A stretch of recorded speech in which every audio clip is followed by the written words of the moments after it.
lang. Di mo pa ba alam na nauulo sa'yo? Lagi-lagi na lang ba hantong sa ganito? Hindi mo pa alam ako'y may gusto sa'yo. Lagi-lagi na lang ba tayo ay ganito?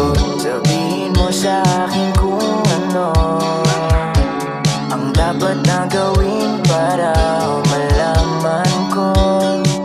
Ano ba naman mapapapansin sa isang katulad mo? Ano bang dahilan bakit ikaw ang ginusto? Wala naman na dahilan. Bakit ka kasi